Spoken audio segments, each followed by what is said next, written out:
为什么你的启动总没效果？为什么想做启动反而更接不到球？主动启动和被动启动总分不清，步伐总是衔接不上。为什么高手总能精准预判，在主动与被动启动间快速完成攻守转换？一个视频学会羽毛球启动的正确应用。Let's go！ 视频中，球拍是川崎螺纹钢外骨络系统提升杀球势能，自由全碳素纤维进攻拍你直的用药。羽毛球启动主要由前后脚站位为主的主动启动和平行站位为主的被动启动组成。打球中步伐能否连贯顺畅，在于启动方式的选择。只有在适合情况下运用适配的启动方式，才能保证步伐的正确进行。在明白何时使用主被动启动前，我们需要先理解什么叫方向性启动。方向性启动的方向指启动时髋部的平行方位，平行方位如图。此时该启动的方向指正手往前和头顶后场，即此时若对手出球落点在此方向时，我们的移动速度是最快。此时我们可第一时间将重心蹬出，帮助身体移动。若此时髋部方向垂直于球落点方向上，则无法第一时间向球落点方向蹬出重心或制止重心，重心无法蹬出，导致不可动。我们通常将面对对方击球方向时的双腿平行启动的方式称被动启动，如。但此刻并不是使用被动启动的情况。启动之所以有方向性，是因为启动一定是带有预判性。启动预判的好坏，主要取决于主被动启动方式的选择。启动的方向性，则是通过对方击球位置进行预判后，决定自己启动时髋部状态的体现。我们先来看被动启动的方向性体现。被动启动主要运用于对手击球点高于球网时，此时若对手打落在中场的下压球，留给我们的接球时间是最少，所以需要先以对手打中场下压球的情况预判，做出平行分腿启动，这样才能最大程度保证接到最难接的球。当对方击球点明显高于球网时，一定要先进行被动启动。若对手打出的不是落在中场的下压球，那么球速必定会变慢，我们接球的时间也会变长。在完成了被动启动的基础上，调整双脚位置，蹬出重心击球。您被动启动时，需要首先注意中场下压球的落点方向，所以采用双脚几乎平行的分腿启动。注意中场下压球一定是直线速度最快，所以在起球后，我们要面向对手的击球点，而不是用右髋对着球，不然对方轻点一拍直线，都会因为来不及转髋接不住。起球后面对来球方向分腿启动，不仅能更好观察对手出手，还能减小转髋范围。反手同理，当对手没有杀球，而是打其他各点时的步伐，正手往前，完成被动启动后，收左腿支撑重心，右脚前迈，同时左脚后蹬。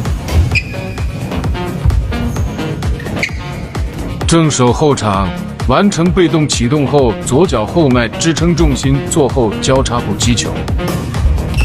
反手往前。完成被动启动后，压住重心，右脚蹬的前迈跨步接球。反手区同理，直线往前收左脚支撑重心后前迈接球。正手往前与头顶后场都可直接蹬出重心。大家可以保持搭子进行后场1.3次，注意启动时身体一定要朝向对方击球点。若此时被动启动时，髋部方向与球飞行方向垂直，那么什么时候启动时，髋部方向与球飞行方向几乎保持平行？主动启动的一大特点是，启动时髋部与球飞行轨迹几乎平行时，移动速度最快。当对手击球点明显低于球网时，采用主动启动，因为此时对手不可能打出中场下压球，球的落点只可能是身前或身后。主动启动的方向性体现是启动时尽量髋部与对手出球方向保持平行。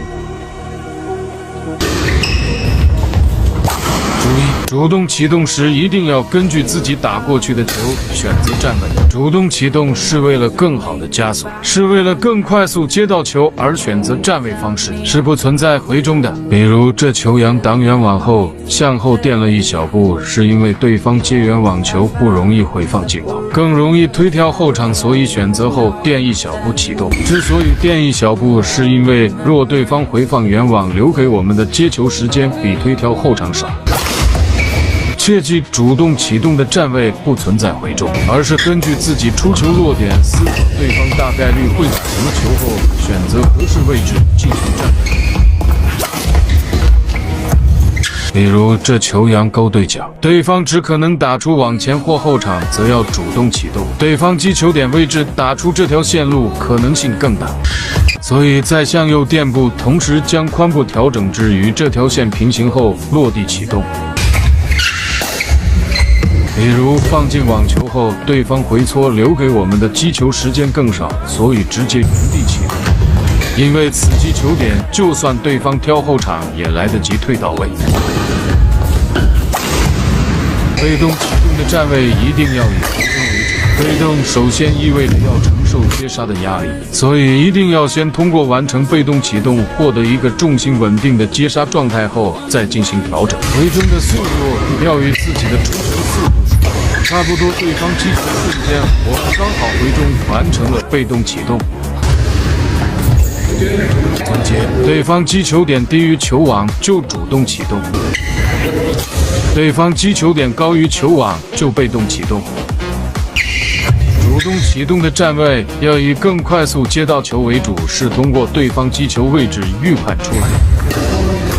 被动启动的站位除了面朝击球点，还要以回中为主，要先让身体获得一个稳定的重心，保证更好接杀的基础上再。被动启动的回中速度要与自己的回球速度配合，尽量卡在对方触球瞬间，正好进行被动启动。